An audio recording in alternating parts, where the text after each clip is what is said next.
So today is day 6 of the trip. I travelled another about 95k today, so that brings me to about just under 600 k's south from Trondheim. So well over halfway now. Definitely coming along, and the day started really great actually. After a pretty tiring day yesterday, pretty long and wet day yesterday. Woke up this morning with the sun shining. Everything was nice and dry. Set out on the bench, had some breakfast, had a coffee in the sun. The midges were gone. Everything seemed pretty good actually, compared to the day before. It's funny what a good night's rest can do. Having said that, I'm not sure that I slept all that well because I looked at myself in the mirror in the bathroom after I woke up, and I had big bags under my eyes, and I could definitely see that cycling so long every day now is starting to take its toll on me, so I'm definitely getting tired. But anyway, I was feeling good, and I even sat down for about 40 minutes after I finished breakfast, and I just finished reading the book that I was given by my old housemate Ashling back in Townsville. The book's called The Dreaming Path, and it's all about how Aboriginal culture and spirituality can be integrated into our lives to make our lives more fulfilled and powerful, I guess. And it was really, really great read. Learned so many things about Aboriginal culture that I didn't know. Such as their like real emphasis on story, and how every different aspect of their country has a story, like not just animals and humans, but even rocks and different parts of the landscape have real significance in their culture, and how they use their these different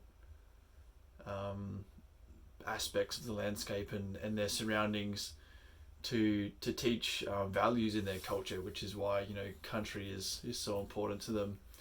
Anyway, it's a very broad reaching book, and I'm not going to try and give a synopsis of it right now, but it was great to finish that, and particularly the last chapter, which is all about leadership. I found quite interesting.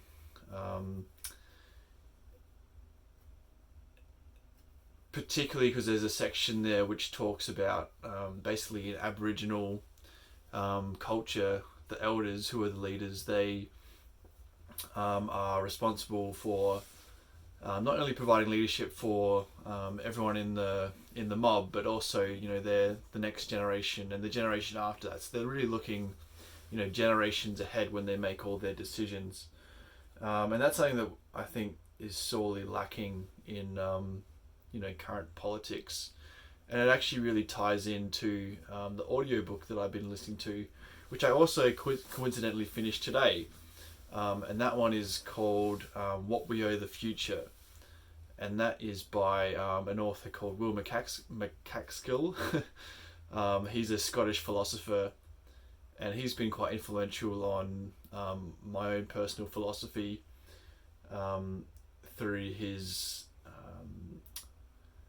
organisation, philosophy, whatever you want to call it, effective altruism.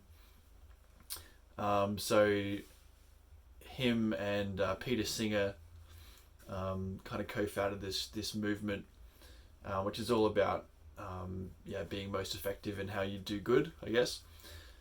So that was one of the reasons why I became vegetarian over about 10 years ago now, and I have been vegetarian ever since. But they also convinced me that donating money is a really effective way that we can be good in the world outside of our careers, which is what a lot of people think of. They think that I need to work in a non-profit or sacrifice something in my career to do good, you can actually make a lot of difference just by donating to really effective charities. So those are two things that I've really taken on board from Will.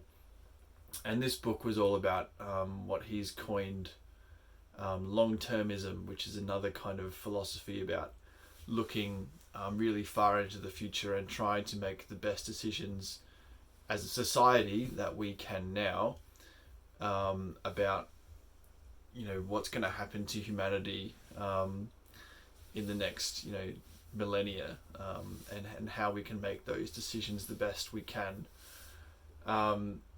So again, a very broad-reaching book, and I can't summarize it in the next 30 seconds, but lots of interesting ideas in that book, and I just thought it was interesting that there was a bit of relation there between that book and the Dreaming Path, where they both talk about effective leaders have to be thinking many steps ahead and not just for the next election. Anyway, that was a bit of a rant about those two books I've just finished today. So that was something interesting that happened anyway. The morning was great because I had camped at the top of this up the top of a hill basically. So as soon as I packed up, I just sped down this huge hill. Sun was shining. It was really nice, and got down to the very first and last ferry of the day, fortunately. So the ferry crossing was fairly quick.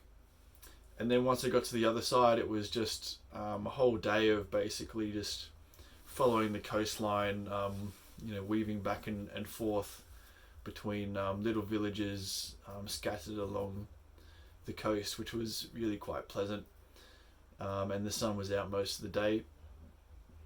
Another first happened today. I actually came across two bike tourers who were going the same direction as me. And they were also going to Bergen. They had a full touring setup with front and rear panniers, and they both had the Ortlieb rack packs, which I was eyeing off as well, plus a whole bunch of other crap they had just tied onto the back of their bike. They looked like they'd been traveling for quite a while. They had little funnels and pieces of pipe and foam and stuff just strapped everywhere, I guess as padding or something. I'm not really sure what they were doing, but unfortunately they didn't seem too keen to chat. I tried to bridge a bit of conversation on the road as I kind of overtook them, but they didn't speak too much English, and they were also quite a bit older than me. They did say they'd been travelling for several months, starting in Finland, I believe, so maybe they were Finnish. And unfortunately, when I turned right to continue following the Eurovelo route, they continued on straight. So I'm not sure if they were doing their own kind of thing, but after that I didn't see them again. So yeah, sad that the first people that I find going the same direction as me ended up going a different route. So yeah, it looks like I'm going to be probably by myself for the rest of this trip anyway, the next couple of days to Bergen, but that's alright. It's been really cool seeing how many other cyclists there are riding around in Norway and doing this bike packing or bike touring thing, because in Australia it's basically non-existent. So it feels really nice to be in Europe, where biking is seen as not a completely weird thing to do, especially doing it over long distances. So, I feel a bit at home actually in that sense. So yeah, the day was quite leisurely, except for one massive hill, probably the biggest one I've done so far in the middle of the day. But it was not too bad because the sun was out and I was feeling good. So, funny how a difference in your mood can affect things so obviously. If you're in a good mood, then something that's really hard may actually not seem that bad, and vice versa. And that definitely affected me yesterday, riding in the rain. And it affected me again today because as I was finishing off the day, climbing up the last big hill, and I was just thinking to myself, oh, I didn't even need to wear my rain pants today. Of course, it started to pour with rain and just started pouring and pouring, and I had to pull over and put my rain pants on because I was just getting completely soaked. Even though I was only like 5Ks from my end goal at this point, to continue on would have been madness because it was just pouring with rain, and just again, it seemed to be a common theme that's coming up here in Norway. Doing a big hill at the very end of the day and then ended up and getting rained on at the same time. That seems to be what's happening here. And if it's going to keep going like that, I'm glad that there's only a few days left, to be honest, because I'm getting pretty sick of it. But yeah, so I got to my end point. I was completely soaked. I'm at this little campsite now. There was not a reception, so I just kind of let myself in and tried to hang up some of my clothes to dry. I had a shower, but the shower was coin operated.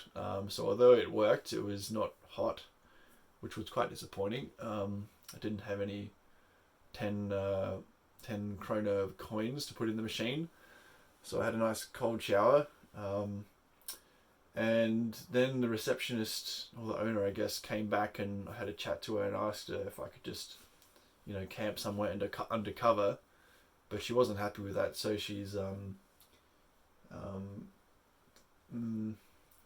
got me to rent this little cabin, which is in fact the smallest cabin I've ever seen. When I opened the door, I couldn't believe how small it was. So I'll show you a little bit of it now, if I can. I'm standing next to the door now. So there's a bed. There's a little bedside table. There's a window. There's my bags on the floor. And that's it. That's the whole room. They didn't even give me any sheets or a pillow. And this tiny little room cost me $40. So that's Norway, I guess. But yeah, it's another first, I suppose.